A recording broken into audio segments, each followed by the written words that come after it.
Bueno, buen día a todos. Hoy voy a dar lepra, sífilis y generalidades de micosis sistémicas endémicas. Vamos a empezar primero con lepra. Todas estas patologías que vamos a ver hoy se corresponden con el trabajo práctico número 5.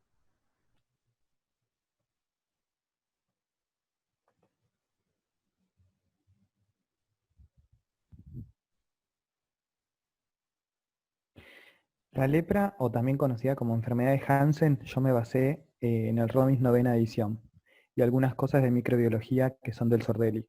Así que los vamos a ir ordenando para hablar, como yo siempre les digo, cuando hablamos de una enfermedad hay que conocer cuáles son los 4 pilares: la etiología, la fisiopatogenia, la morfología y la clínica.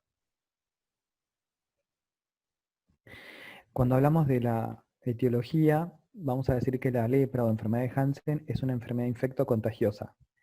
Y como característica tiene que es poco transmisible, que es crónica, pero que puede tener algunas reactivaciones agudas, que después les voy a nombrar muy cortito de qué se trata, y que principalmente causa lesiones en piel y en el sistema nervioso periférico.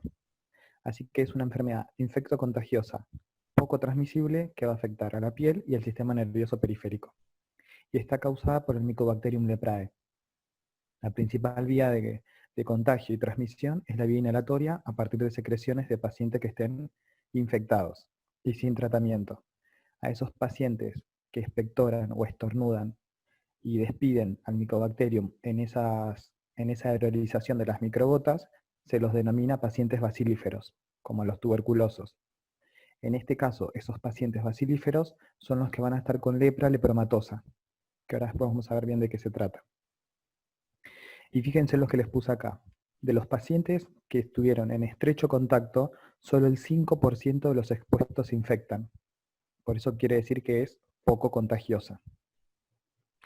El área endémica en nuestro país es principalmente la provincia de Chaco, pero también en el conurbano bonaerense, en primer lugar, y después el resto de las provincias que figuran acá: norte de Santa Fe, Formosa, Corrientes, Entre Ríos, o sea, más que nada la parte de Mesopotamia y litoral.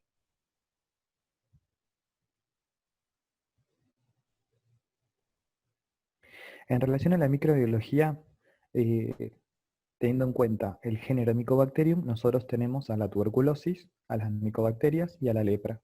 Dentro de la lepra, el organismo que lo produce es el Mycobacterium leprae. La característica que tiene el Mycobacterium leprae, a diferencia de las otras micobacterias, es que no se puede cultivar. Y la similitud que tiene con el resto de las micobacterias es que tienen que recordar que tiene una gran capa lipídica, que es parte del mecanismo de su patogenicidad. Son bacilos pequeños, son aerobios estrictos, no son móviles, son parásitos intracelulares facultativos que van a estar dentro de los macrófagos principalmente, pero también pueden estar dentro de otras células, y son patógenos estrictos porque no hay portadores de Mycobacterium leprae, portadores sanos, sino que directamente quien lo tiene se lo considera enfermo. Y hace poco, esto lo saqué del departamento de microbiología, hace poco se descubrió otro Mycobacterium, que es el Mycobacterium lepromatosis, que también causaría la lepra. Y acá yo le puse la foto de un armadillo, porque lo que se vio también es que aparentemente los armadillos, como algunas especies de ratones, podrían ser transmisores de la lepra. Y una de las hipótesis que se maneja actualmente es que aparentemente el Mycobacterium leprae sería un saprófito del suelo y estos roedores lo transmitirían por entrar en contacto con la micobacteria.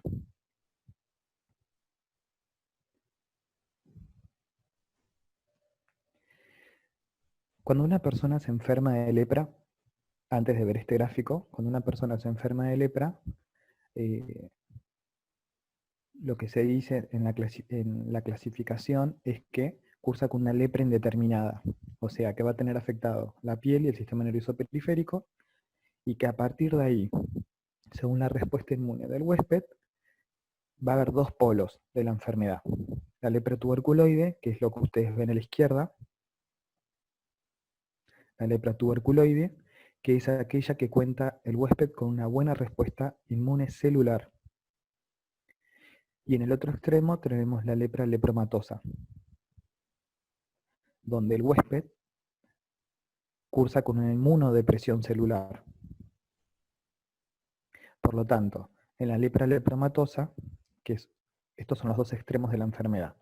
Después en el medio ustedes van a tener otros subtipos que para patología eso no entra ahora. Lo que entra para pato es esto, cómo inicia la enfermedad como una lepra indeterminada.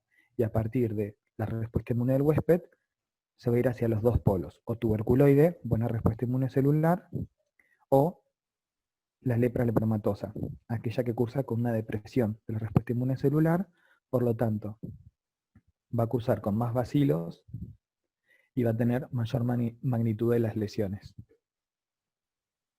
Y va a contar con una buena respuesta humoral.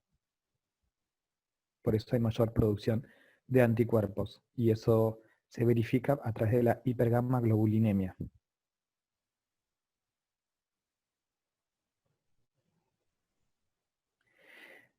Esto está en inglés, pero lo que básicamente les quiero mostrar es lo siguiente. Cuando una persona se expone al Mycobacterium, puede cursar en forma sintomática o tener una resistencia natural a la enfermedad o generar síntomas. Si genera síntomas, fíjense toda la variedad del cuadro, y si vamos a los extremos, que es lo que interesa ahora para patología, ustedes tienen la lepra tuberculoide, buena respuesta inmune, y eso se condice con una respuesta enérgica tipo TH1, o el otro polo, que es una respuesta baja en cuanto a inmunidad celular, pero que cursa con una gran respuesta tipo TH2. Y si ustedes ven un poco, si ustedes ven las imágenes que yo les puse acá, cuando cursa con una buena respuesta tipo TH1, el mapa de citoquinas corresponden a ese perfil. Interferón gamma, TNF-alfa, interleuquina 2, interleuquina 6. En cambio, cuando hablamos de un polo tipo TH2, interfieren más que nada las interleuquinas 4 y la interleuquina 10. Y fíjense en la imagen que las células presentan ahí unos bacilos de color rojo. O sea que es como yo les comenté antes, va a haber gran cantidad de bacilos, porque no hay respuesta inmune celular que lo pueda contener. Bien, fíjense acá. A diferencia de este, ¿sí? Otra característica que va a tener la lepra lepromatosa, que lo vamos a ver más adelante, fíjense que estas células que son macrófagos tienen como este aspecto espumoso o vacuolado. A estas células de aspecto espumoso o vacuolado en la lepra lepromatosa se las llama células de Virchow o células de la lepra.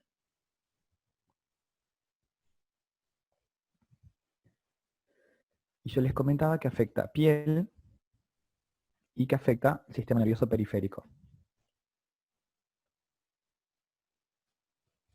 Acá lo que estamos viendo es, a nivel de un nervio periférico, que con las citoquinas que yo les acabo de comentar, puede mediar 3 tipos de mecanismos de lesión: isquemia del nervio, apoptosis o desmielinización, que puede ser por daño directo o por daño indirecto a través de los anticuerpos que se generen hacia el Mycobacterium.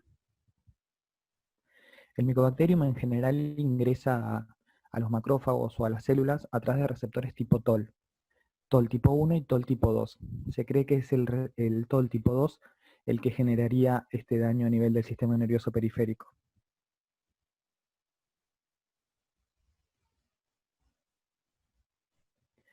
Y dentro de los extremos de la lepra, clínicamente ustedes van a ver esto: la lepra lepromatosa y la lepra tuberculoide.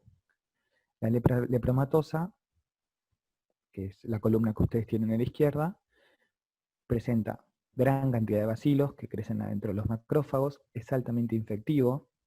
Quiere decir que estos pacientes, al estornudar o al expectorar, van a despedir gotitas o van a aerolizar gotitas, y a esos pacientes se los denomina bacilíferos. Por eso son altamente infectivos y contagiosos. Ese es el polo de la lepra donde se van a afectar el sistema nervioso periférico, la piel y otros órganos que después vamos a nombrar y vamos a ver. Cursa con mayor respuesta humoral, por eso hay hipergamaglobulinemia, pero cursa con poca respuesta celular T.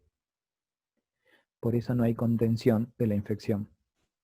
Y las citoquinas que predominan son del patrón tipo TH2, interleuquina 4, interleuquina 10 principalmente. Hay una prueba que es una inmunodermorreacción, que es una hipersensibilidad tipo 4. Si es una hipersensibilidad tipo 4, es porque median células T. Entonces, si esta lepra cursa con menor respuesta inmune celular, esa prueba va a ser negativa. Yo ahora un ratito se las voy a explicar, ¿sí? Pero por eso acá dice lepromina negativa. Cuando hablamos de la lepra tuberculoide, que es la lepra que cursa con mayor respuesta inmune celular, vamos a tener una contención de la proliferación de los bacilos adentro de los macrófagos. Por lo tanto, hay bajos niveles de bacilos, no es infectivo, y lo que se forman son granulomas. Eso es importantísimo, ¿sí? Son granulomas a nivel de la piel o a nivel del sistema nervioso periférico.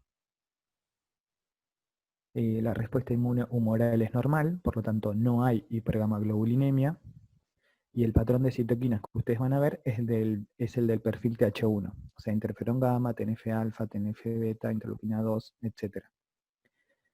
Si hay una buena respuesta celular T, eso va a permitir un desarrollo de la hipersensibilidad tipo 4.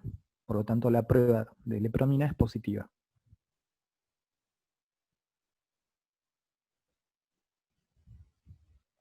Vamos a hablar un poquito ahora más de la morfología a nivel patológico y de esta prueba que yo les estaba comentando. Acá les armé un cuadro donde ustedes ven los dos extremos del cuadro clínico de la lepra, que es el que se estudia en patología. La lepra tuberculoide, que afecta a piel y sistema nervioso periférico, y la lepra lepromatosa. Vamos a empezar con la lepra tuberculoide. En la lepra tuberculoide, a nivel de la piel, afecta produciendo máculas, ¿sí? Que las máculas son como manchas, ¿sí? Son máculas redondeadas u ovoides, que pueden tener hasta 5 centímetros de diámetro, son hipocrómicas o acrómicas, y tienen un borde eritematoso que las rodea. Y estas máculas son difusas, se presentan en todo el cuerpo. ¿Mm? Recuerden que yo les dije que cuando uno se infecta al principio con lepra, eso se denomina lepra indeterminada. Y después, según la respuesta inmune del huésped, se va hacia el polo tuberculoide o hacia el polo lepromatoso. En la tuberculoide, estas máculas empiezan a crecer en mayor cantidad que la indeterminada, y ustedes van a ver esto que yo les nombré recién. Ahora, donde se producen estas máculas, por ejemplo, si se produce en zonas donde hay vellos, se pierde el anexo cutáneo. Hay pérdida del anexo cutáneo y también hay pérdida de la sensibilidad y pérdida del dolor y la temperatura en la zona de la mácula.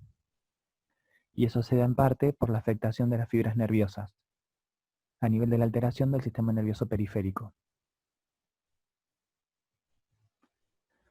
Entonces, en la lepra tuberculoide, si yo tengo el bacilo contenido y esta persona no expectora a los bacilos, porque logramos contener la enfermedad, la baciloscopía es negativa, y como hay una buena respuesta celular T de tipo TH1, la prueba de la lepromina es positiva. Ustedes van a encontrar que a esta prueba también se la puede denominar de Fernández-Mitsuda. Es una intradermorreacción, o sea, se ponen antígenos para probar si hay anticuerpos que respondan a ese antígeno. Y se mide la induración que se produce. Lo que hace esta prueba de Fernández-Mitsuda o lepromina es solamente nos informa si estuvimos en contacto con el Mycobacterium o no. Es positiva si es mayor o igual a 5 milímetros. Entonces, si tengo buena respuesta inmunocelular, la prueba es positiva. Si nos vamos al polo lepromatoso, vamos a ver que se afecta piel, sistema nervioso periférico y se agregan las mucosas y otras vísceras. A nivel de la piel, lo que ustedes van a observar es que hay mayor cantidad de máculas, ¿sí? De todas estas máculas. Se afectan las mucosas, sobre todo la mucosa nasal, bucal y laringea, que es donde se van a concentrar la mayor cantidad de bacilos. Por eso la persona va a toser o va a estornudar y va a contagiar, y por eso se dice que ese paciente es bacilífero. Y a nivel del sistema nervioso periférico, también se van a afectar no solo filetes nerviosos, sino que se van a afectar troncos nerviosos. A veces en Pato preguntan esto, ¿cuáles son los troncos nerviosos más afectados? El principal es el nervio cubital, seguido del nervio radial, nervio mediano, nervio facial y el nervio peroneo común, ¿sí? Esos son los más afectados. Acuérdense que el daño en el sistema nervioso periférico puede ser directo o puede ser indirecto a través de los anticuerpos que se generarían contra el Mycobacterium. Y esos anticuerpos, en combinación con el antígeno, harían lesión a nivel del sistema nervioso periférico. ¿Por qué? Porque genera isquemia, apoptosis o desmielinización de la célula de Schwann. ¿Cómo ingresan a la célula de Schwann? Igual que en los macrófagos, por receptores TOL tipo 2.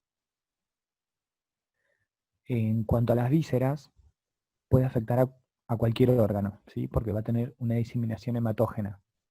Pero los órganos más frecuentemente afectados y en orden de afectación son los que yo les puse acá.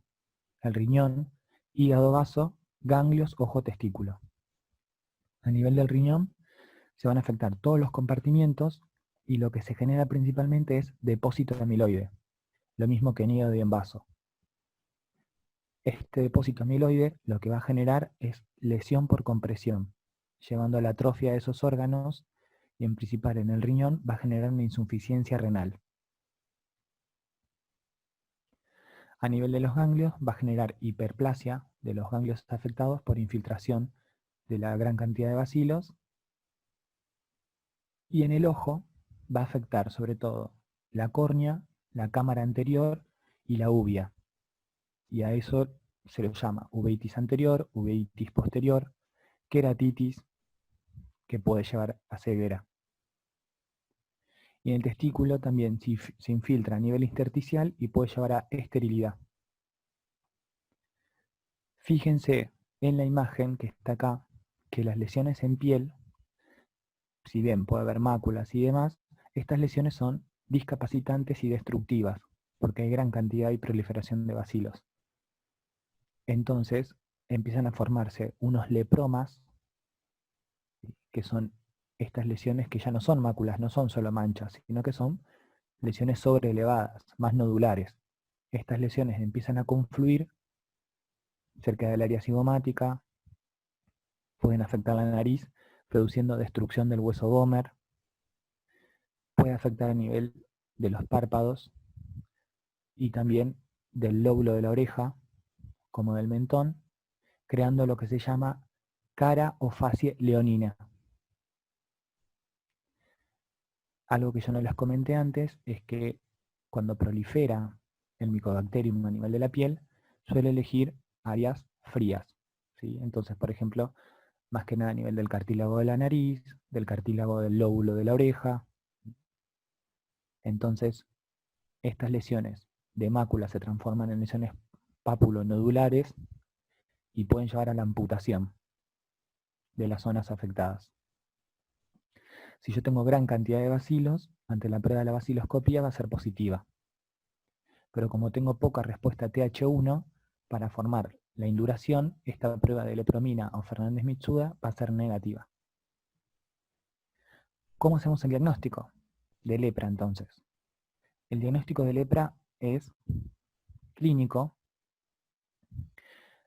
baciloscopía, y acuérdense que la lepromina no es útil actualmente. Entonces, lo que ustedes tienen que tener en cuenta es la clínica, cómo se presenta el paciente, la baciloscopía, o sea, tomar las muestras, y el examen histopatológico. A nivel morfológico, microscópico, en la lepra tuberculoide, ustedes lo que van a ver es, en la dermis del paciente, van a ver formación de granulomas que contienen la infección. En cambio, en la lepra lepromatosa, en la piel se van a generar distintos cambios, que los voy a nombrar ahora a continuación. Acá estamos viendo un preparado histológico tenido con HIE, donde podemos observar que es piel, porque observamos la epidermis, la dermis, y si esta imagen podría continuar más hacia abajo, tendría la hipodermis.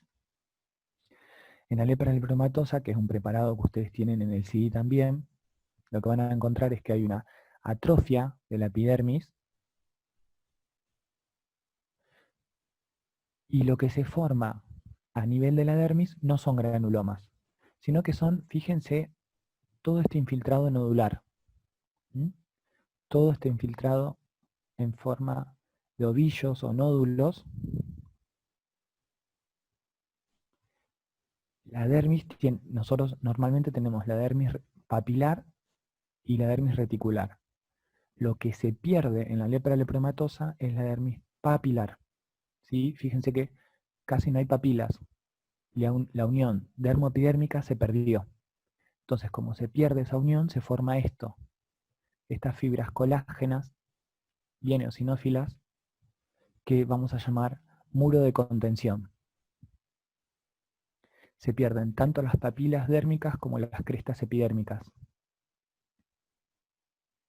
Entonces, para que la dermis no se separe de la dermis no se separe de la epidermis, se forma este muro de contención, por un lado. Por otro lado, se pierde la dermis papilar. Si se pierde la dermis papilar, fíjense que va a haber pérdida de nexos cutáneos, sino va a haber vello.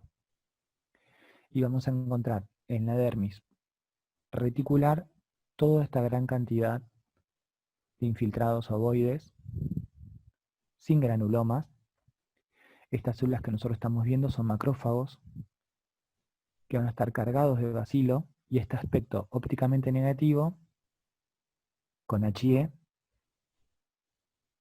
es porque los macrófagos fagocitaron a la micobacteria, que no se puede tener con HIE porque son ácido alcohol resistentes, por lo tanto van a necesitar otra tinción que se llama de Sid-Nielsen. Este aspecto que adopta el macrófago nosotros lo denominamos histiocito espumoso o célula de la lepra. Hay otra denominación que a veces ustedes pueden encontrar en el CI también, que son globis. ¿A qué denominamos globi nosotros? Es bastante controversial, según la bibliografía donde lo vayan a leer, pero cuando el macrófago contiene gran cantidad y exceso de bacilos, los bacilos se disponen de una manera en particular, y a esa disposición de los bacilos dentro de un macrófago aumentado de tamaño se lo denomina globi.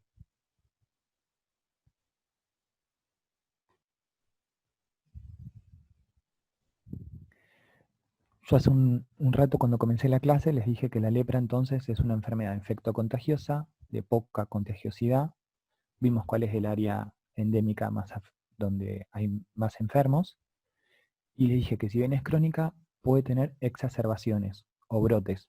Esos brotes o exacerbaciones que sean en forma aguda se denominan de tipo 1 y de tipo 2.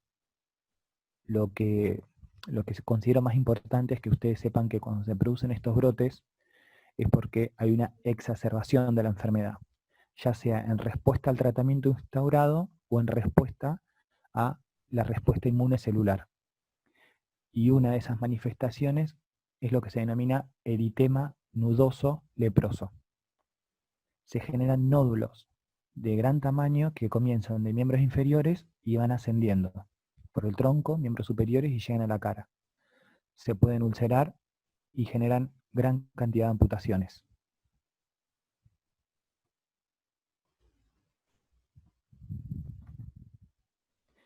Y hasta acá lepra. No sé si alguien me quiere preguntar algo.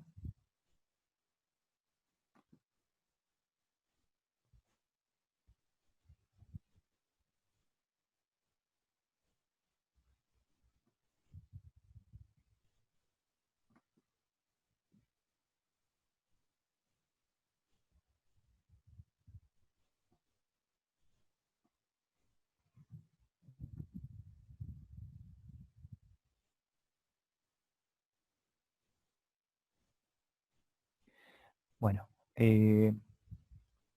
acá me preguntan para qué es la prueba de la lepromina. La prueba de la lepromina, como la prueba de la tuberculina, como la prueba que se utiliza en las micosis sistémicas endémicas, que cada una recibe su nombre según el hongo, son pruebas que miden la hipersensibilidad retardada, es decir, una hipersensibilidad de tipo 4, para ver si inyectando antígeno el huésped tiene anticuerpos y esos anticuerpos cómo responden si forman o no la induración a nivel de la piel.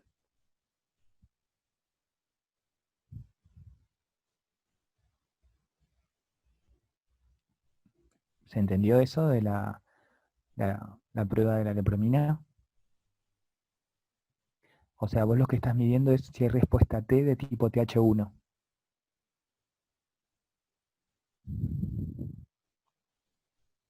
En general eso no se utiliza actualmente, ¿sí?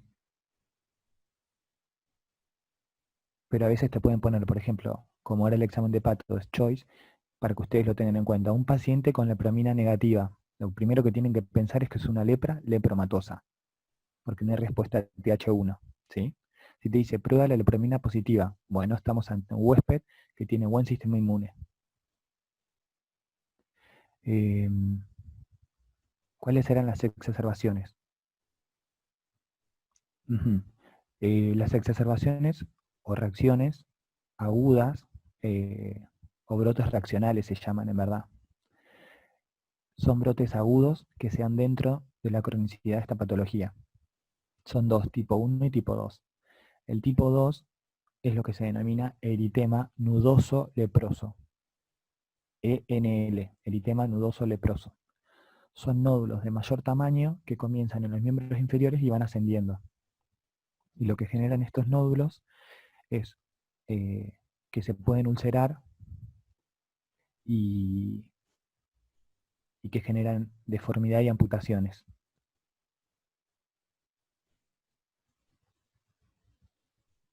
Para el diagnóstico vos lo que necesitas es clínica, vaciloscopía y biopsia. La lepromina no. Dentro de la clínica está la epidemiología, ¿sí? Porque vos ahí al paciente, cuando le haces el examen o la anamnesis, le preguntás de dónde es, de dónde viene.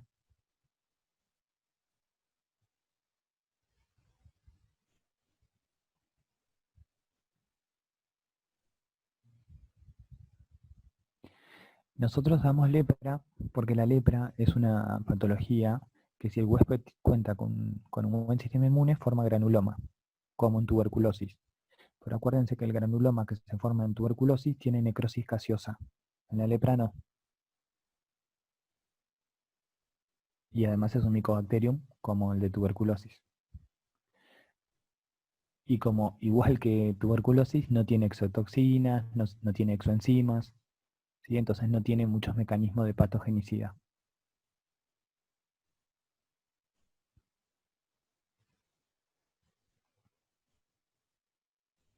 Bueno, si se les ocurren más dudas, vayan publicándolas. Voy a continuar ahora con la clase de sífilis, que es un poco más extensa, pero que es la más importante de los tres temas que vamos a ver hoy. Hernán, Sí, una cosa, agrego. ¿Vieron? Hernán le estuvo mostrando ahí el muro de contención, ¿sí? Ese muro de contención, Jason y lo vieron que lepra se contagia vía aerógena, ¿sí? En realidad no es por contacto. Si vos tenés piel indemne, no vas a contagiar lepra, ¿bien? Salvo que tengas microlesiones o que tengas alguna solución de continuidad, ahí se contagiaría. Y no se contagia por contacto porque vos tenés ese muro de contención en donde todas esas lesiones que le estuvo marcando Hernán, que ahí se veían las células de Virchow y todo eso, ¿sí? Esas lesiones no van a llegar a epidermis, ¿sí? Está todo de ese muro de contención hacia la profundidad. Esa es la razón por la cual no se contagian por contacto, ¿sí? Después, lo otro, piensen que lo grave en lepra, una de las cosas más graves en lepra, estamos hablando de lo que es ya lepra lepromatosa, ¿sí? En una tuberculosis lo puedes contener, pero vos vas a tener un viraje de una respuesta TH1, ¿sí? Que como les dijo Hernán, nos defendemos con una TH1 celular frente a lepra. Vos vas a tener un viraje desde una TH1 a una TH2 con producción de anticuerpos. Eso te hace inmunocomplejo y eso te lleva a vasculitis, con todo lo que significa la vasculitis. Entonces estos pacientes pueden tener diferentes complicaciones graves a través de este mecanismo, ¿sí? Eso que les comentaba Hernán del eritema nudoso, también depósitos de inmunocomplejos, ¿sí? Bueno, nada más, eso. Gracias, Juan. Y nada. Algo que es importante es esto que dijo Juan. La lepra no se contagia por contacto directo.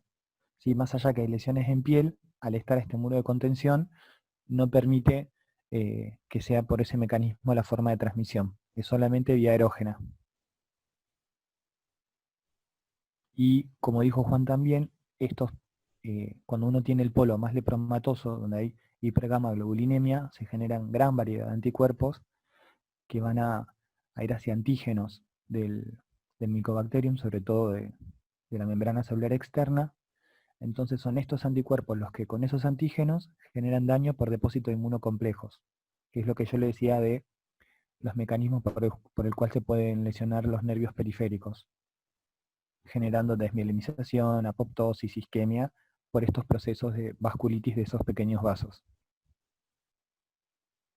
Bueno, ahora sí, vamos con sífilis. Sífilis o también denominada LUES, ¿sí? Lo van a escuchar mucho en el hospital con esta terminología, cuando no quieran que el paciente sepa de qué es lo que se está hablando. Para preparar esta clase me guié del ROMIS 9ª edición, del libro de Bacteriología de Sordelli y de algún teórico de la cátedra que se suele dictar año a año. Fíjense la forma que tiene el microscopio oscuro, que son bacterias, y son bacterias helicoidales.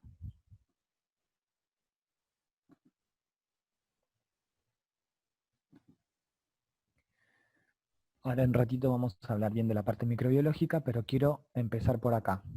Vamos a hablar un poco de la etiología. Cuando hablamos de las espiroquetas, nosotros tenemos varios géneros. Tenemos el género de los treponemas, el género de Leptospira y el género de Borrelia. Dentro de esos géneros están las especies. Nosotros vamos a hablar hoy de Treponema pallidum, subespecie pallidum, ¿sí? Porque hay otros Treponemas pallidum que tienen otra subespecie que generan lesiones más localizadas y que su distribución no es mundial, como sí lo es el caso de la sífilis. Vamos a empezar con este cuadrito, que es muy importante. Cuando hablamos de la infección vamos a ver cómo es la vía de la infección y cuáles son las lesiones que se producen, pero en general cuando hablamos de la enfermedad decimos que cuenta con 3 estadios, que son la sífilis primaria, la sífilis secundaria y la sífilis terciaria. Estos 3 estadios están acompañados de 2 periodos, que se llaman periodo silente, que puede ocurrir acá, entre la sífilis primaria y la secundaria, y la sífilis latente, que es el que ocurre entre la sífilis secundaria y la sífilis terciaria. ¿Cómo se da la transmisión de esta enfermedad? Es por contacto sexual, principalmente. Puede ser también por vía transplacentaria, por manejo de material en laboratorio y demás, pero principalmente es una enfermedad de transmisión sexual. De donde está la lesión, del sitio donde está la lesión, se transmite por alguna vía, ya sea por sexo oral, sexo anal, sexo vaginal, etc.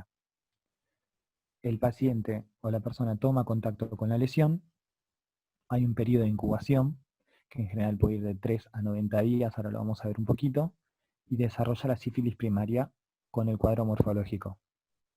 Después vendría el periodo silente, donde si la persona no es tratada, eso resuelve espontáneamente, y al año o antes del año desarrolla lesiones por sífilis secundaria, que también si no es tratado, resuelve dentro de lo que es el periodo latente, donde no hay síntomas, pero sí hay presencia de la bacteria en sangre o en sistema nervioso. Y por último, de todos esos pacientes, aproximadamente menos de un tercio evoluciona hacia la sífilis terciaria sin tratamiento. Tanto la sífilis primaria como la secundaria son contagiosas, mientras que la terciaria no. Y esta es una enfermedad que se puede tratar con penicilina, porque esta es una bacteria sensible a la penicilina. Entonces, actualmente, casi ni se ve la sífilis terciaria.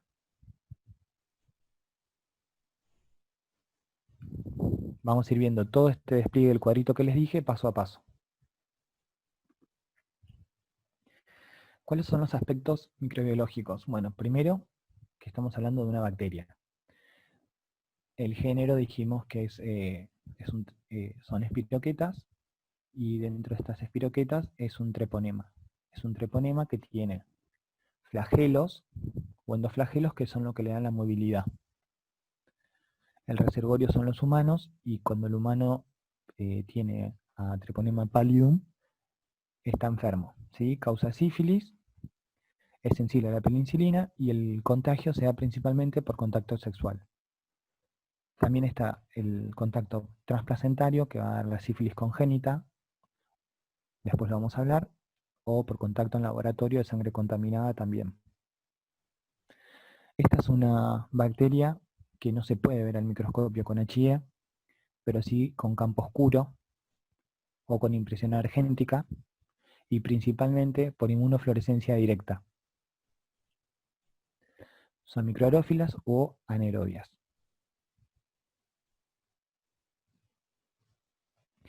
Vamos con este cuadro de la fisiopatogenia. Una persona que presente los treponemas en contacto con piel microlesionada o con mucosa intacta, esto es muy similar a lo que pasa con Chagas. El microorganismo puede ingresar por mucosa sana o puede ingresar por piel si hay microlesiones. Invade y en cuestión de horas se empieza a multiplicar. Cuando se empieza a multiplicar, el primer sitio a los que se va son a los ganglios linfáticos regionales. Dentro de los ganglios linfáticos regionales se va a diseminar vía sanguínea, y eso genera una espiroquetemia. Esta espiroquetemia va a hacer que la bacteria se disemine a vaso, médula ósea, líquido cefalorraquídeo, humor acuoso, etc. Por lo tanto, la sífilis es una enfermedad sistémica.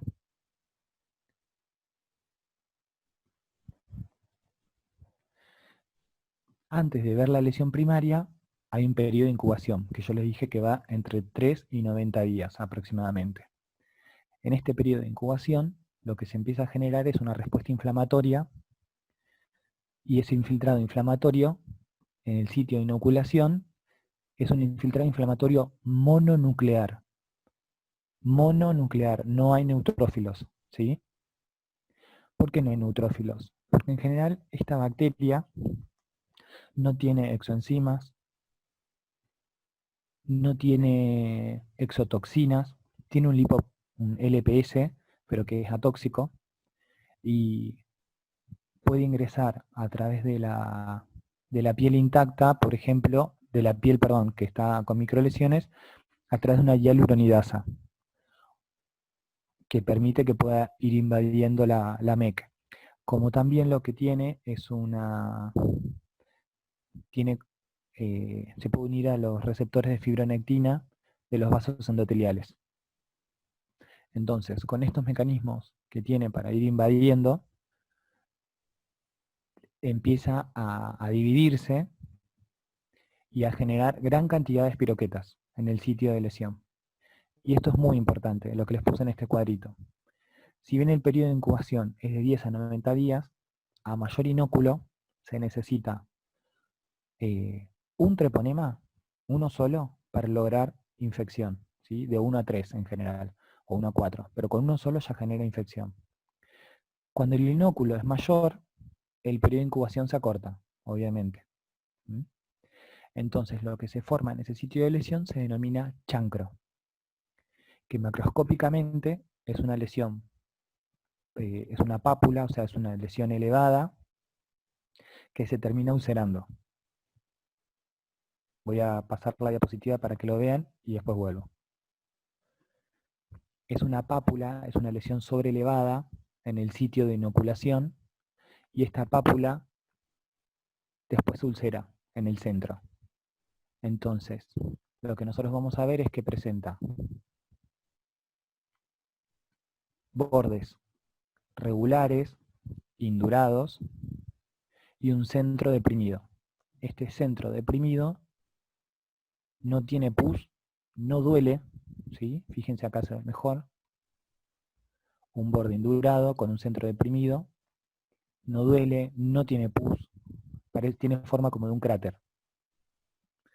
Y lo que nosotros estamos viendo es que ese centro respondería histológicamente a una necrosis de coagulación. Histológicamente lo que nosotros vamos a ver entonces es una respuesta inflamatoria mononuclear. Y esto sí lo preguntan mucho. ¿Cómo está compuesta esa respuesta inflamatoria mononuclear? Linfocitos, monocitos y plasmocitos. Esto se da porque la micobacteria, como puede penetrar por los tejidos y como puede unirse a receptores del endotelio, a la fibronectina, lo que va a generar es activación y proliferación del endotelio. Voy a avanzar un poquitito, pero para que lo puedan ver.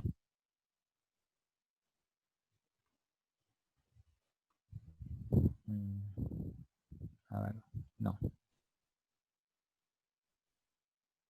Bueno, no tengo esa imagen acá, no la puse, pero lo que genera se llama endoarteritis obliterante. Es la lesión histológica patognomónica de sífilis, de los 3 estadios. Endoarteritis obliterante. Activa el endotelio prolifera hacia la luz y se termina generando una fibrosis por fuera del vaso. Por eso se denomina endoarteritis obliterante. ¿Sí? Entonces, chancro, fibrosis. ¿Y por qué hay necrosis? Porque justamente esta endoarteritis obliterante termina generando una necrosis de coagulación.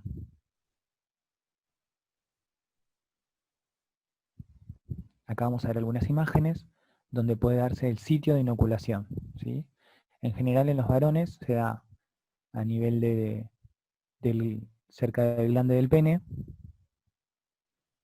o en el escroto, y en las mujeres puede darse, si es visible, en los labios, y si no puede darse, si no es visible, dentro del tracto genital femenino.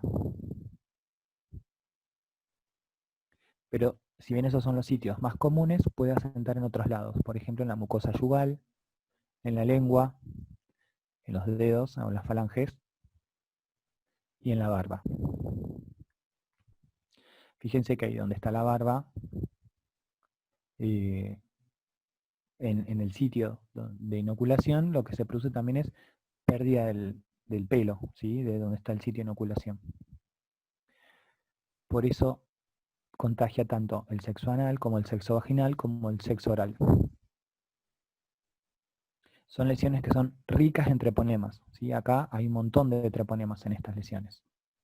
Por eso se puede tomar la muestra también en forma directa. Se apoya un portaobjetos y se lo puede ver por inmunofluorescencia o por campo oscuro, ¿sí? Son lesiones ricas en treponemas y extremadamente contagiosas.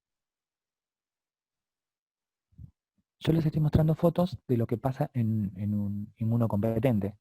Son chancros únicos, pero si hablamos de pacientes que están inmunosuprimidos o en una etapa de inmunodepresión, las lesiones confunden porque no son chancros únicos, son múltiples. Bien, hasta acá es lo que es la sífilis primaria. Esta sífilis primaria se puede tratar con un antibiótico y se cura. Si la persona no realiza el tratamiento, ingresa en lo que se llama periodo silente. Ese periodo silente es que no hay signos y síntomas, pero sí hay espiroquetenia. O se puede encontrar a la espiroqueta en líquido cefalorraquídeo, por ejemplo. Avanzado este periodo silente, que dura menos de un año, el paciente puede presentar signos y síntomas cerca del año Y a eso nosotros lo denominamos sífilis secundaria. Van a aparecer lesiones dadas por la respuesta inflamatoria a la bacteria en piel, mucosas y sistema nervioso central. Estas lesiones secundarias hacen que la sífilis se la denomine la gran simuladora, porque el paciente va a presentar un conjunto de lesiones que nos hacen confundir de cuál es la patología que se presenta en la consulta. Porque, por ejemplo, lo que nosotros vamos a ver es esto. Vamos a ver máculas, pápulas a nivel de la piel. Entonces uno podría pensar, ¿es una enfermedad infecciosa por la que viene el paciente? ¿Es una enfermedad autoinmune por lesiones de vasculitis? A su vez, va a generar en las zonas de lesión, por ejemplo, si aparecen lesiones a nivel del cuero cabelludo, alopecia. También se va a perder pestañas y cejas. Afecta mucosas y la afectación en mucosas de área húmeda, ¿sí? Como el pliegue anal, los pliegues axilares o los de la ingle, va a generar lo que se llama condiloma plano. Y va a generar lesiones a nivel de los nodos linfáticos, que son lesiones simétricas, ¿sí? Linfadenopatías. Esto es muy importante. La afectación ganglionar en sífilis es simétrica, ¿sí? Por ejemplo, los nodos linfáticos epitrocleares, tanto derechos como izquierdos. Los nodos linfáticos inguinales profundos, de derechos e izquierdos. Esta sífilis secundaria, si se trata, cura. Si no se trata, digamos, puede durar hasta 10 semanas.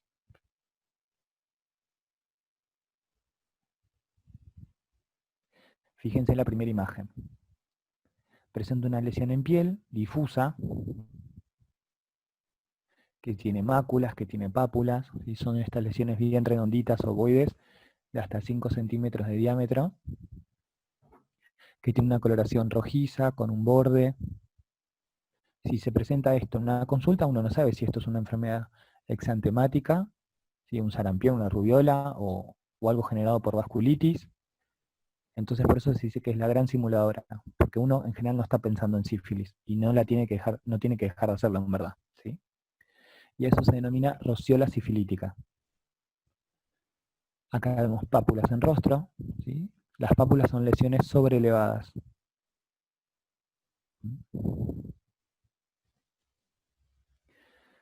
Genera alopecia en parches o en abras, ¿sí? Fíjense acá, pérdida del cabello. Y el condiloma plano, que es esta lesión,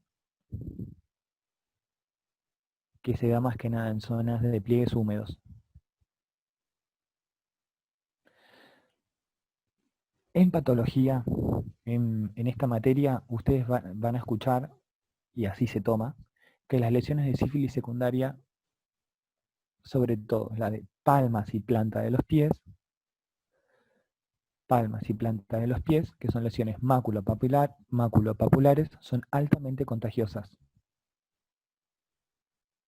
Y esto lo preguntan, ¿sí? Las lesiones maculopapulares, palmoplantares, son contagiosas.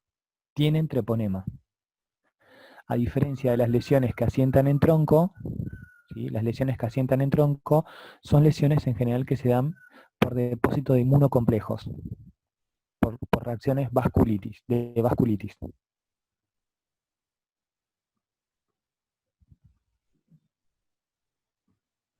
Bien, en la sífilis secundaria, entonces, lo que ustedes tienen que llevarse es que afecta nodos linfáticos, que afecta mucosas, que se denominan condilomas planos, y que afecta piel. En la piel puede generar lesión maculopapular, planta y pie, que es contagiosa, o lesión en tronco, que es por un proceso de vasculitis que no es contagioso. Y a la vez, estos pacientes van a estar con malestar general, con fiebre, con dolor en las articulaciones, que eso se denomina artralgia. Entonces hace confundir a aquel que recibe a este paciente en la consulta a pensar, ¿qué puede ser? ¿Es una enfermedad infecciosa? ¿Es una autoinmune? Y nunca se tienen que olvidar de sífilis.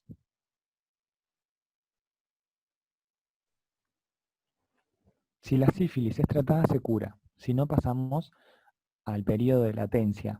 El periodo de latencia dura varios años y lo que se veía antes es que después de ese periodo de latencia, menos de un tercio de los pacientes evolucionaba a lo que se llama sífilis terciaria, que actualmente no se ve. En la sífilis terciaria no es contagiosa, no se puede curar, y en general nosotros vamos a ver que se afectan principalmente, hay tres tipos de compromisos: el compromiso cutáneo mucoso, el cardiovascular y el compromiso del sistema nervioso. ¿Cuál de los tres es el más frecuente? El más frecuente de la sífilis terciaria, en un 80%, es la lesión cardiovascular. Esta lesión cardiovascular lo que genera es una aortitis sifilítica. Acuérdense que microscópicamente lo que yo veo en todas las biopsias de las lesiones es una endoarteritis obliterante. Entonces lo que sucede a nivel de la aorta, acá lo que se afecta es la raíz de la aorta proximal y parte del callado aórtico. Y lo que va a generar es una lesión a nivel de los vasa vasorum, y por la lesión de los vasa vasorum se va a generar una dilatación de la aorta proximal, con pérdida de la media. Entonces también genera lesión a nivel de la elasticidad de la aorta proximal y parte del callado. Eso es muy importante, ¿sí? Genera una dilatación de la aorta proximal. Y es de las tres lesiones la más frecuente. Después tenemos lesión cutáneo-mucosas, que se denominan gomas. Los gomas son lesiones nodulares que asientan en piel principalmente, pero también puede asentar en vísceras o en hueso.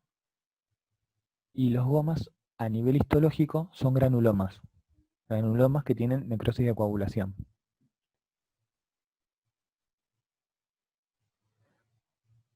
Y fíjense, acá hay una imagen donde vemos un goma abierto al exterior. Un goma, hablando en terminología de piel, ¿qué es? Es un nódulo.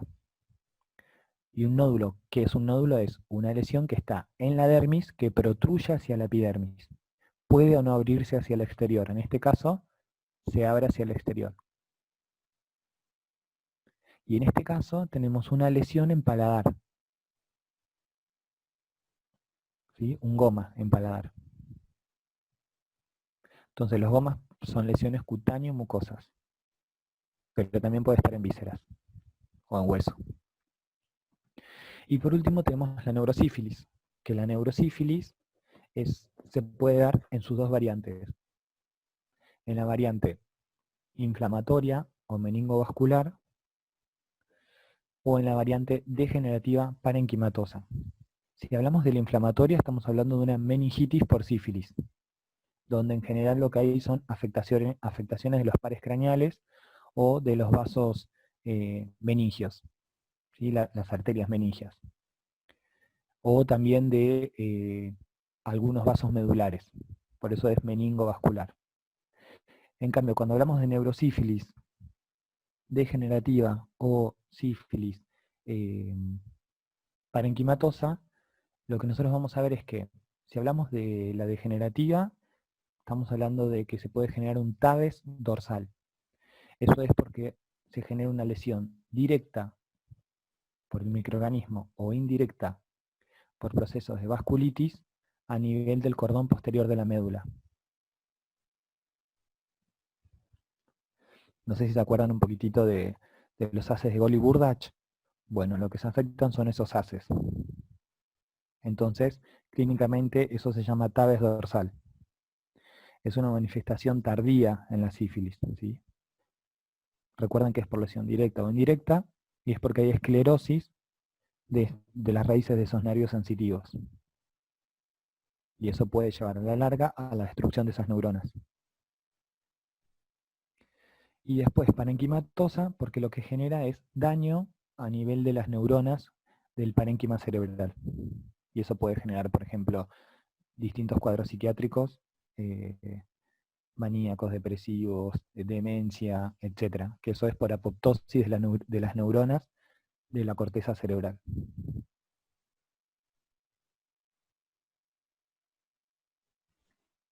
Algo que es muy preguntado es lo que yo les comenté recién del tabes dorsal, ¿sí? Así que eso ténganlo en cuenta.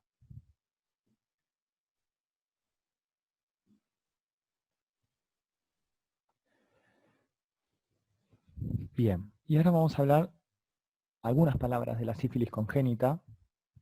Es la transmisión de la madre al hijo, que se puede dar en forma transplacentaria o por contacto con lesiones en el canal de parto. Como yo les comenté recién, la sífilis tiene 3 estadios con 2 periodos silentes. El estadio de sífilis primaria, secundaria o terciaria, ¿cuál es el que más contagia? De la madre al hijo, el que más contagia es donde haya mayor espiroquetemia, que es la sífilis secundaria, y después la sífilis primaria. ¿Sí? Entonces, ¿cuál es el periodo de transmisión más importante de la madre al hijo? La sífilis secundaria, porque tengo mayor cantidad de espiroquetas en sangre. Seguido en segundo lugar de la sífilis primaria. Y nosotros vamos a hablar de 2 cuadros, de la sífilis congénita temprana o de la sífilis congénita tardía. El límite entre uno y otro se marca como a partir de los 2 años. Si las lesiones se presentan antes de los 2 años, denominamos ese cuadro sífilis congénita temprana.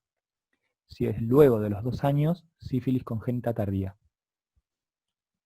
Antes de los 2 años, en general, se producen muchos abortos o se producen cuadros sépticos, que terminan con la muerte del neonato.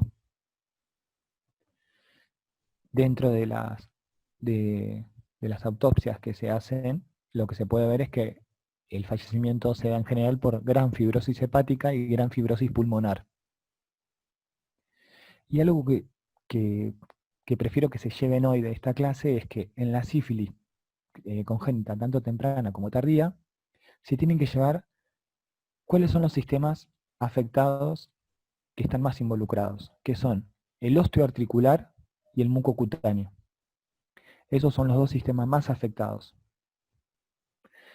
En la sífilis congénita temprana, a nivel de compromiso osteoarticular, ustedes van a tener osteocondritis, que esto es, por ejemplo, la articulación costocondral, por ejemplo, se produce una separación del cartílago con el tejido óseo. ¿Sí? Entonces, osteocondritis, se separan y hay inflamación alrededor de la lesión. Una periostitis, también, inflamación. Y algo que es importante es la destrucción del hueso Bomer, que da una nariz en silla de montar.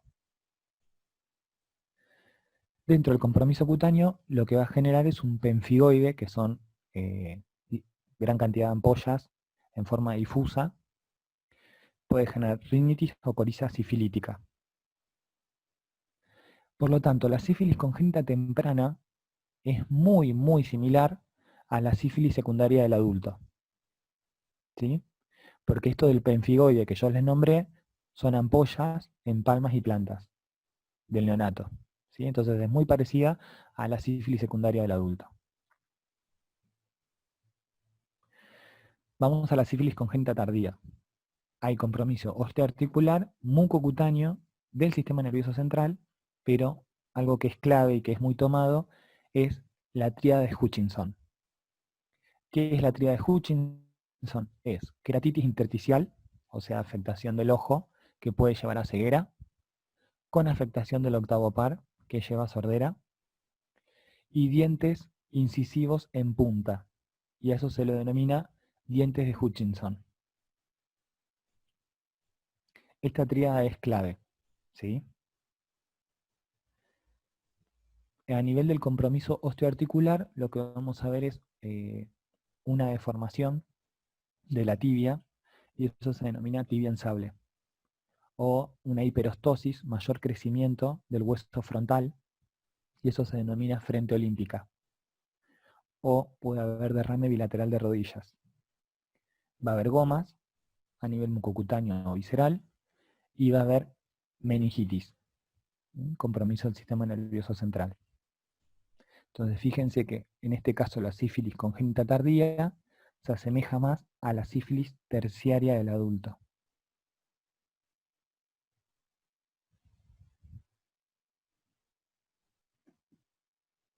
Y acá les puse unas imágenes.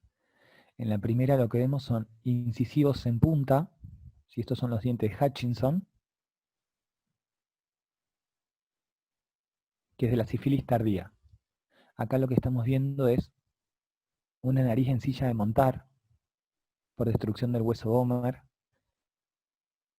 y esto es muy común en la sífilis congénita temprana. Y acá lo que estamos viendo es, por un lado, una radiografía donde vemos una deformidad de la tibia,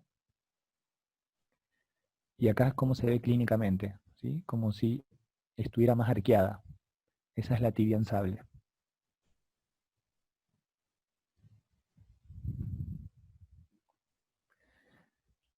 Bueno, ¿cómo hacemos el diagnóstico de sífilis? El diagnóstico de sífilis es no se puede cultivar esta bacteria, ¿sí? Porque no desarrollan medios artificiales, entonces lo podemos hacer por microscopía, ya sea tomando una muestra con un portaobjetos del chancro o de estas maculopápulas palmoplantares y ver los treponemas en el campo oscuro.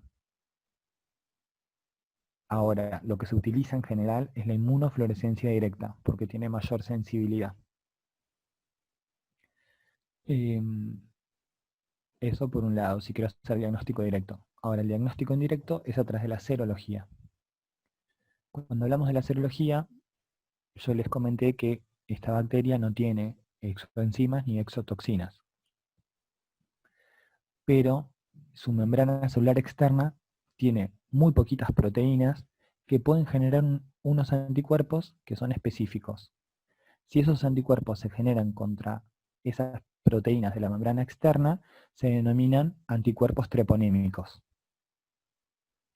Pero esta bacteria tiene una capacidad que es su envoltura externa, su membrana celular externa, como es una bacteria muy móvil y flexible, puede ir tomando fosfolípidos de las células a las cuales va lesionando. Entonces se generan anticuerpos contra esos fosfolípidos, por ejemplo, contra la cardiolipina.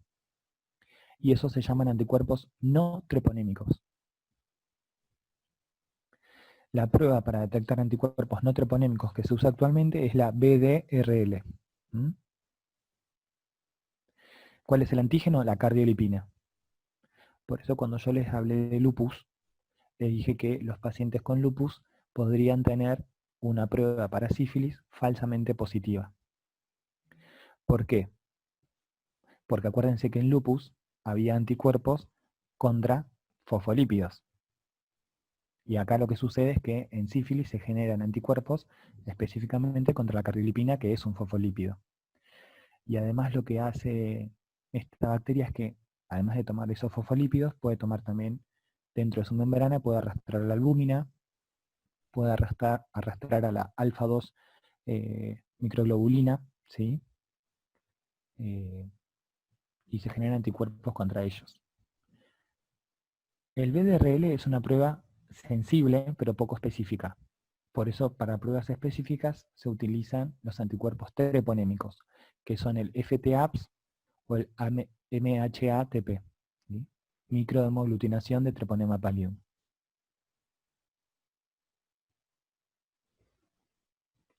Bueno, hasta acá, chicos, ¿alguna pregunta de sífilis?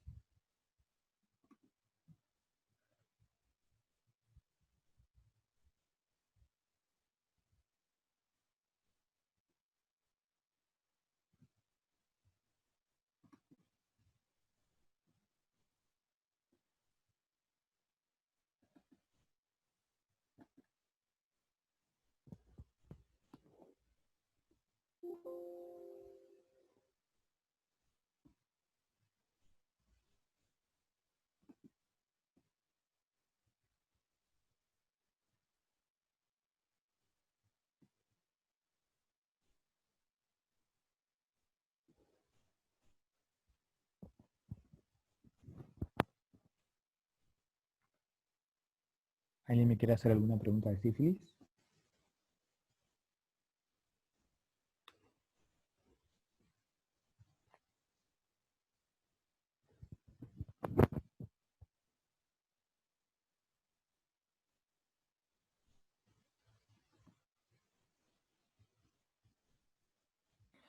Bueno, donde se generan chancros por donde entró el microorganismo, la respuesta es sí. ¿Sí? Eso se llama sitio de inoculación, por donde ingresa el microorganismo. La penicilina es para tratar a la bacteria, ¿sí? Entonces en la tipo 1 y tipo 2, que tienen gran cantidad de bacterias, vos la puedes tratar con penicilina. Ya en la 3 no, porque en la 3 se cree que el mecanismo ya es un mecanismo inmune, es algo crónico, inmune, y, y que no cuenta con, por eso no es contagiosa, porque no cuenta con gran cantidad de bacterias. ¿La BDRL es más sensible y baja especificidad? La respuesta es sí. Por eso puede haber también falsos positivos, ¿sí?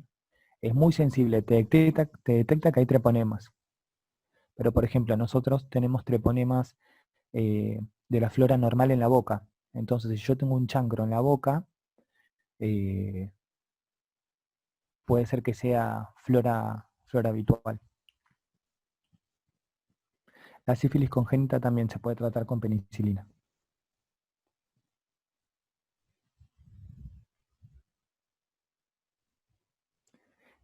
FTAPS, que es, son siglas que están en inglés, que significa, no, el FTAPS es más específico.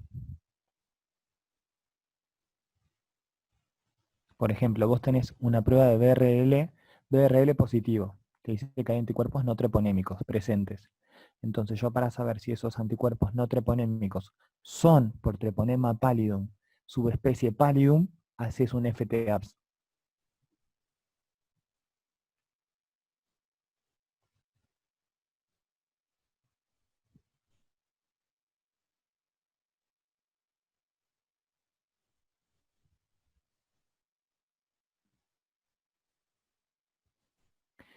Quizás algo que estaría bueno que ustedes sepan es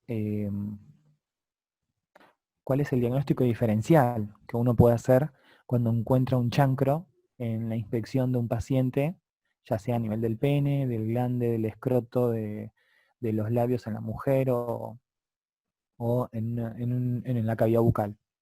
Ustedes tienen que hacer diagnóstico diferencial con Haemophilus ducreyi.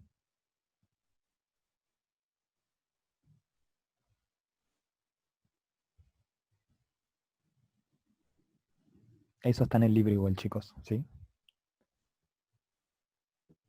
Hay otra patología también que es la donovaiosis. También está en el libro, pero no colapsen.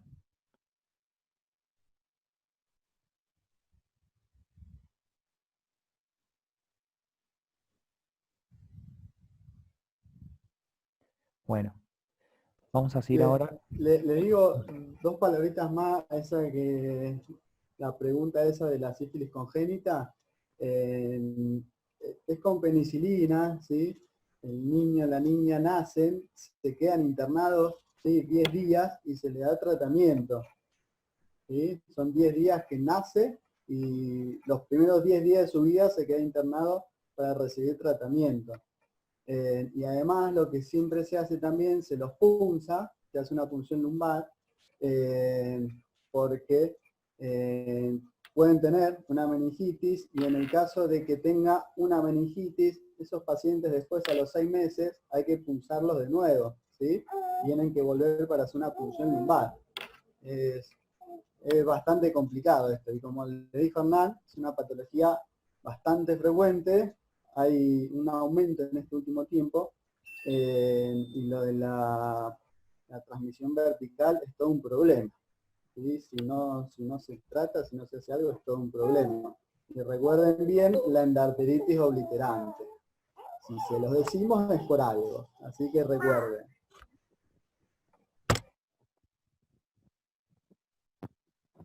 Algo que quizás no les dije es la parte epidemiológica de sífilis. La sífilis tiene una distribución mundial. En nuestro país se ve más que nada en lo que es provincias del NOA, todo lo que es más norte en general, y en provincia de Buenos Aires como en Ciudad de Buenos Aires. Pero la sífilis congénita se ve particularmente más en la provincia de Santa Fe. Bueno, y ahora vamos a la última parte de la clase, que tiene que ver con generalidades de las micosis sistémicas endémicas. Las micosis sistémicas endémicas yo las preparé del ROMIS novena edición y de un libro de la cátedra que se llama Bogliolo, Patología de las enfermedades regionales latinoamericanas. Vamos a hablar de estos tres agentes: Histoplasma capsulatum, que causa la histoplasmosis; Coccidioides posadacea, que causa la coccidioidomicosis; y Paracoccidioides brasiliensis, que causa la paracoccidioides. Estas generalidades de las que le voy a hablar son básicamente para que ustedes tengan en cuenta como el diagnóstico diferencial con tuberculosis.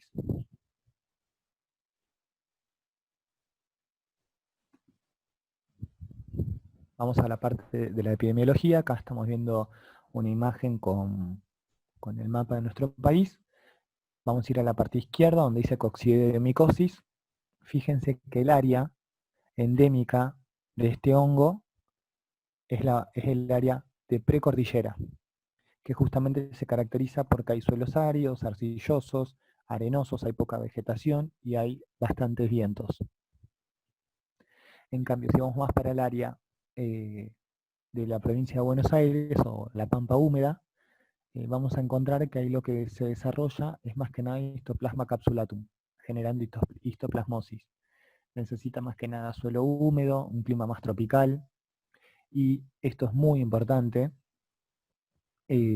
áreas contaminadas por excremento de aves, pollos o murciélagos. ¿Sí? Perdón. Sí. No se ve. A ver.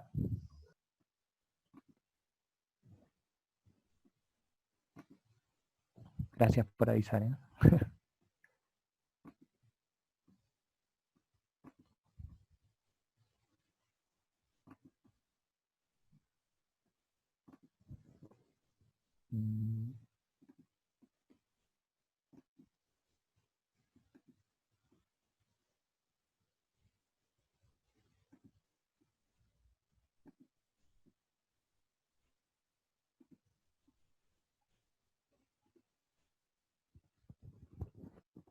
Ahora se ve.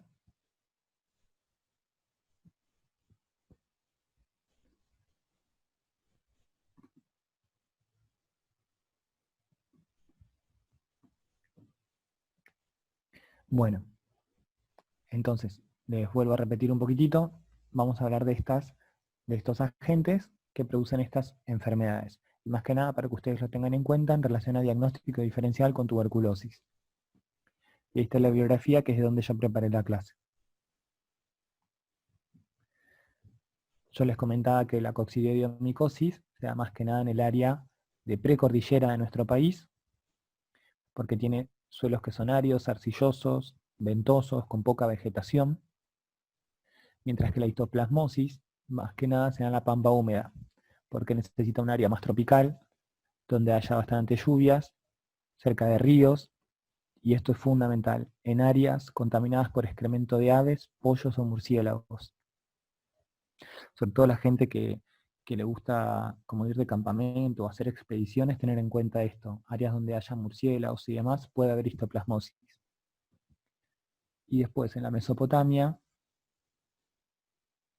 como también en cierta parte de Salta, Jujuy, nos encontramos con la paracoccidioidomicosis, que necesita abundantes precipitaciones con un clima húmedo.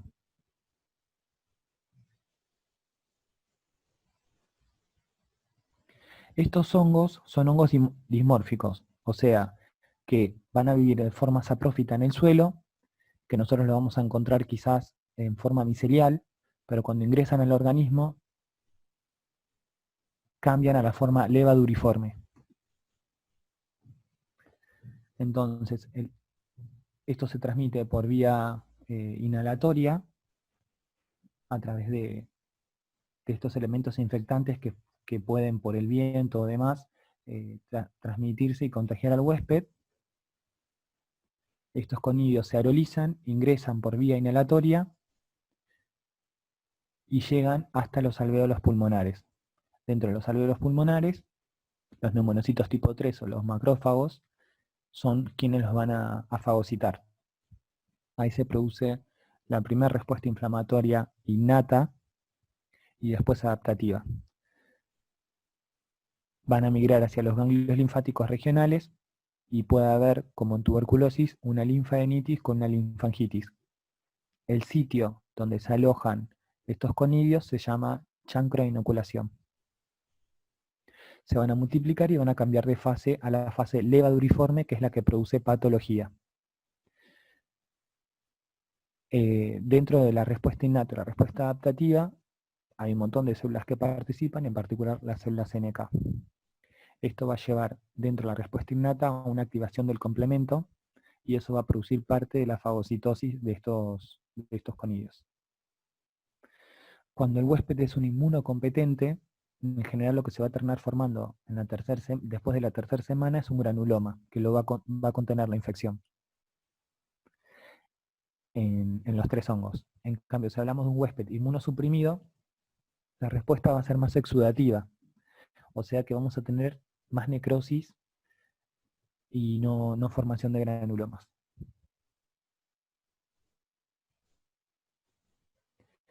¿Sí? Entonces, a partir de la tercera semana se monta una respuesta celular adaptativa, y si hablamos de un huésped inmunocompetente, va a haber una alta respuesta tipo TH1, con secreción de interleuquina 12, interferón gamma, participación de los linfocitos T helper, y eso van a llevar la formación de granuloma.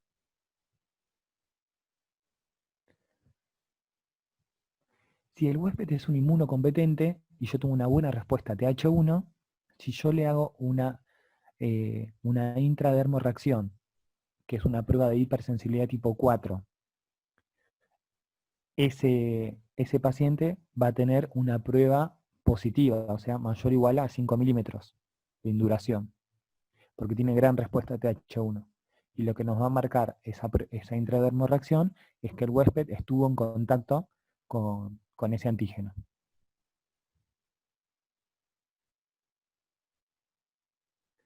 Entonces acá lo que estamos viendo es a nivel histológico, para coccidiomicosis. Fíjense que acá lo que estamos viendo, que ustedes, hay un preparado del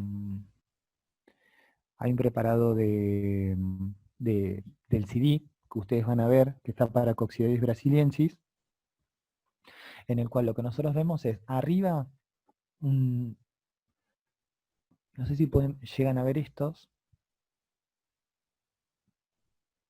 que son como múltiples brotes que dan el aspecto de rueda de timón u orejas de ratón. Esto es característico cuando se lo ve a microscopio óptico. Lo que nosotros tenemos que diferenciar es si estamos hablando de la fase saprofítica o si estamos hablando de la levaduriforme. En la fase saprofítica lo que ustedes deberían ver son micelios, ¿sí? Porque es la parte saprofítica, micelios y alinos ramificados tabicados, que tienen microconillas. En cambio, acá en la fase parasitaria, ustedes ven una levadura, que es multibrotante. Fíjense que es bien esférico, que tiene como esas orejitas, ¿sí? Por eso se llama rueda de timón de barco, o cabeza de ratón, o de Mickey Mouse, y eso es característico. En cambio, en la histoplasmosis, lo que nosotros vamos a ver es distinto. Fíjense en la imagen acá, en esta imagen que estamos viendo acá abajo,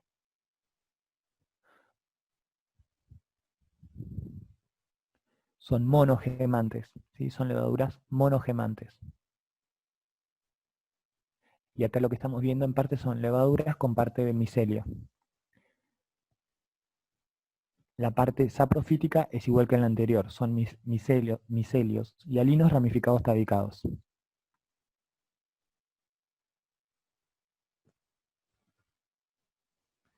Y en la coccidiomicosis también. Fíjense que en la parte micelial son micelios y alinos ramificados tabicados cortos, y la parte levaduriforme, lo que se forma no se denomina levadura, sino que se denomina esférula, que cuando se rompe libera todos los elementos infectantes.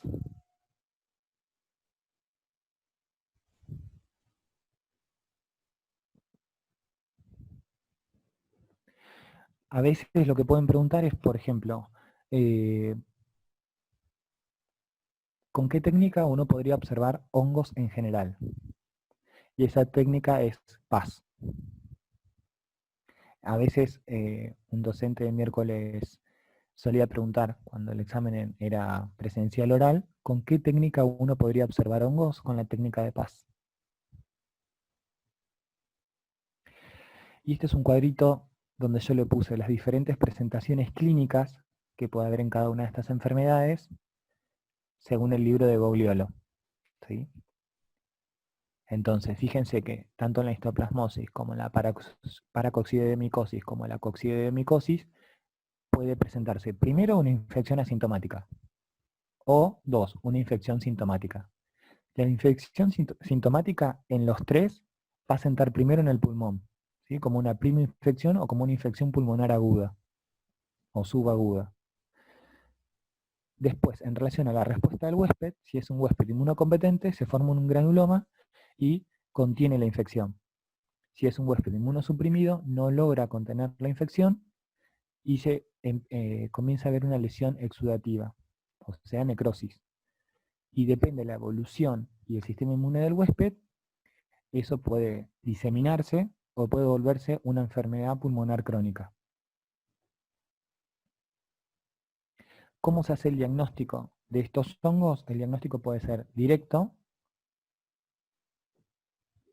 o sea, por microscopía y por cultivo, o puede ser indirecto, a través de una intradermorreacción, que es lo que yo les comentaba antes. Se buscan antígenos de estos hongos en el huésped a través de una hipersensibilidad tipo 4.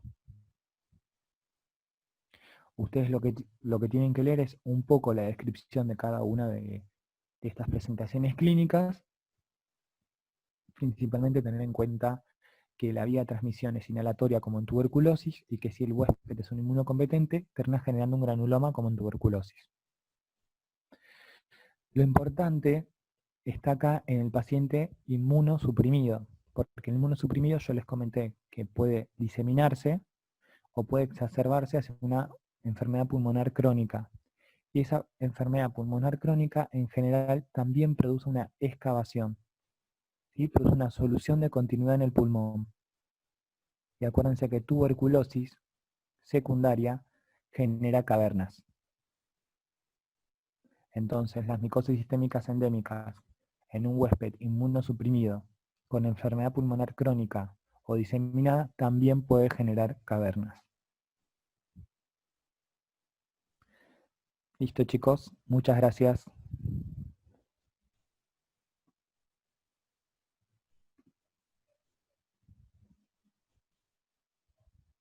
Ahora abrimos un espacio de preguntas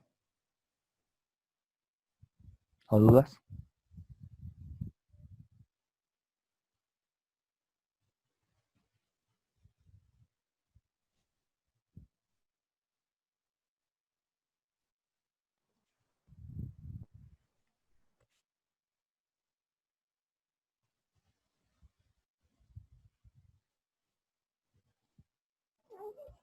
Yo creo que se durmieron todos, ¿eh? Es muy temprano, ¿no? Sí, yo creo que se durmieron todos. Igual ya es casi la hora de almorzar, espero que se despierten. Melissa, la respuesta es sí. En inmunosuprimidos a deprimidos, la intradermorreacción, como vos no tenés tanta respuesta TH1, va a ser negativa. O sea, menor a 5 milímetros si medimos la induración.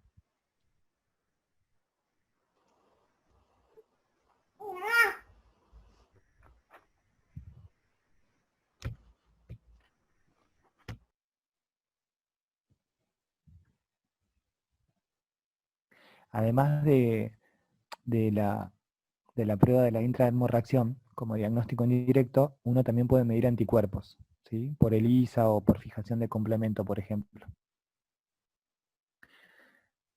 Acá Tamara dice, ¿cómo se diferencia el diagnóstico con tuberculosis? En verdad es algo que uno tiene que tener presente en la clínica, porque, por ejemplo, si vos estás en una guardia del Hospital Muñiz, por ejemplo, y se presenta un paciente que viene de Misiones, y es un paciente que realiza actividades rurales, y te dice que estuvo trabajando y demás, y que empezó con tos, con expectoración, que esto le pasa hace más de 10 años, pero lo que a él le llamó la atención es que últimamente escupía sangre. Entonces vos lo que tenés que pensar es, puede ser tuberculosis, pero por área endémica también puede ser paracoccidioides. Entonces, además de los estudios clínicos que le vas a pedir y estudios por imágenes, te puede venir una radiografía con una cavidad. Y todo el mundo pensar, ah, bueno, es tuberculosis. Pero no, porque las micosis sistémicas endémicas también pueden generar excavaciones o soluciones de continuidad en el pulmón. Entonces vas a hacer el diagnóstico como yo dije antes, ¿sí? Directo, por microscopía o cultivo, o indirecto, serología y la intradermorreacción. O puede tener las dos, tuberculosis y paracoccidioides.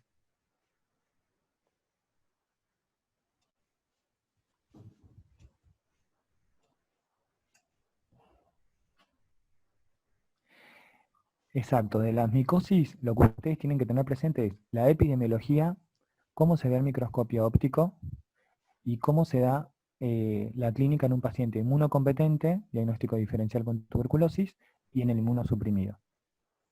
A grandes rasgos, por ejemplo, esto no les va a aparecer en el examen porque el examen es choice, pero si fuera un examen oral, alguna de las preguntas que se hacía era, nombrame patologías que generen granulomas en el pulmón. Entonces ustedes podían empezar a enumerar tuberculosis, lepra, sarcoidosis, importantísima, y micosis sistémicas endémicas.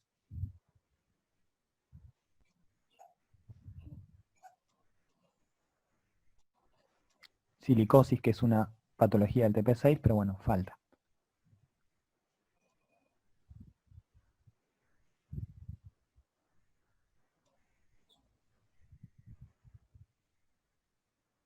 La importancia, chicos, de que ustedes estudien todas estas patologías, sobre todo las del TP5, que son infecciosas, es que son patologías en las que se puede trabajar desde la prevención, antes de que se llegue a la enfermedad. Y lamentablemente hay un montón de pacientes con sífilis y hay un montón de pacientes con tuberculosis o micosis sistémicas endémicas.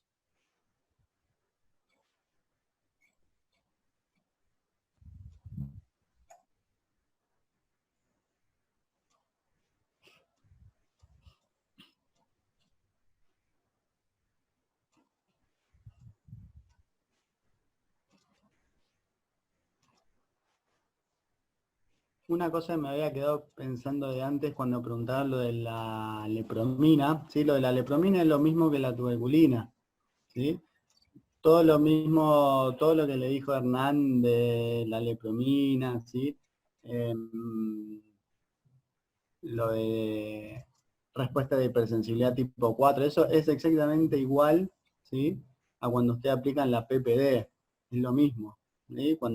Si en algún momento se pide algún ejemplo o leen en una pregunta lo de PPD, lepromina, todo, piensen hipersensibilidad tipo 4 y si responde es como les dijo Hernán, que tenés la TH1 ok, y si no responde, si te da negativa, es que podés tener una alergia, ¿sí? O también puede ser que nunca haya estado en contacto. Recuerden que lo que les marca eso es que vos estuviste en contacto, no se sabe cuándo, con el bacilo. Bien, pero les digo para que peguen las dos enfermedades porque tienen muchas cosas en común, lepra y tuberculosis, y pongan en común esto de lepromina y tuberculina, ¿sí? Acá Melissa pregunta, ¿cómo te das cuenta que el paciente está en periodo de latencia? Por ejemplo, si screening lo detectás si en ese caso se usa penicilina.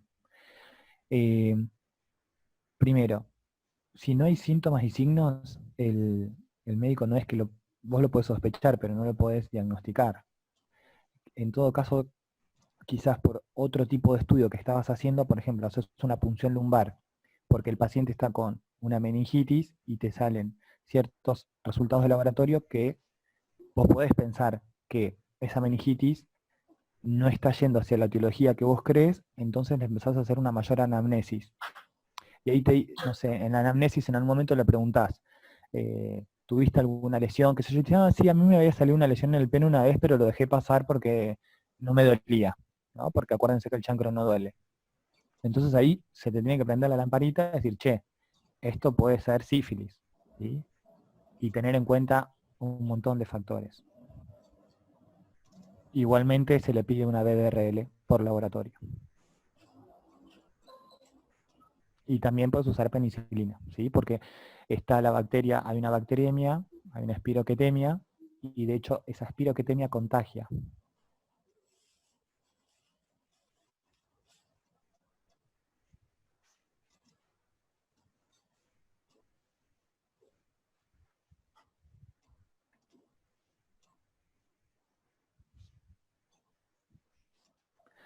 Bueno chicos, vamos a cerrar acá y que tengan un buen finde. ¿Por qué se pide BDRL y no FTAPS? Porque la primera prueba que vos haces es una prueba de sensibilidad. Si esa prueba de sensibilidad te da positiva, recién ahí pedís una prueba de especificidad.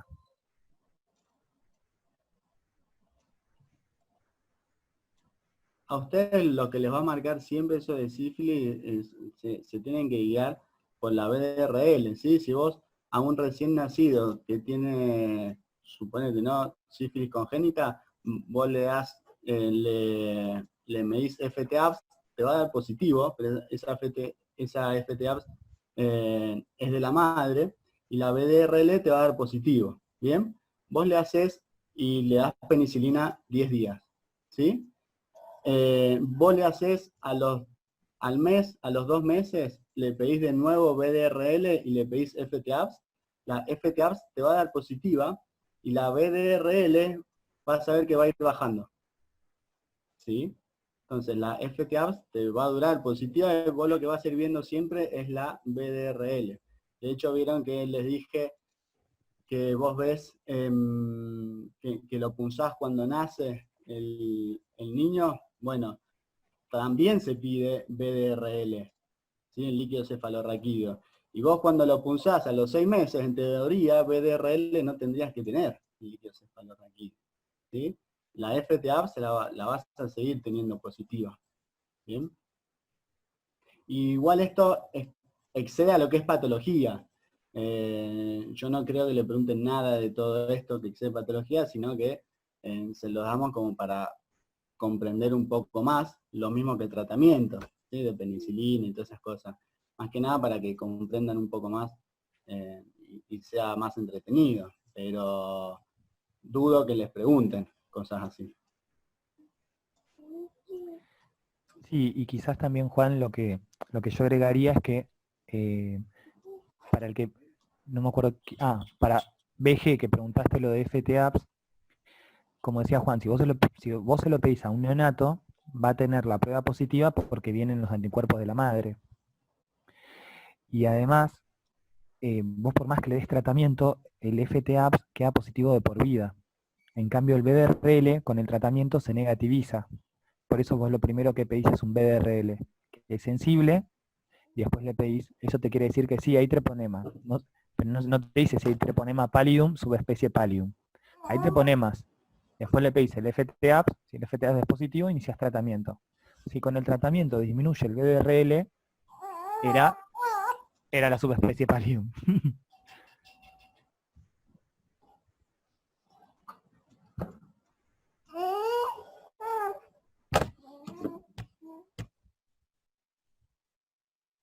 Bueno chicos, nos despedimos hasta la próxima clase. Gracias a todos por participar y después el centro va a ir subiendo estas clases como lo hace, ¿sí? Gracias a Nuevo Espacio, gracias a Juan y nos vemos la próxima. Bueno, muchas gracias, Hernán, a vos. Gracias nuevamente también a los chicos de Nuevo Espacio por brindar esta herramienta y acercarles esto a ustedes. Y bueno, y gracias a ustedes también por estar, levantarse temprano, ¿sí?, y mantenerse ahí. Así, bueno, como les dijo Hernán, ahora después a través de los chicos de No Fácil les vamos a hacer llegar cuándo es la próxima clase con los temas.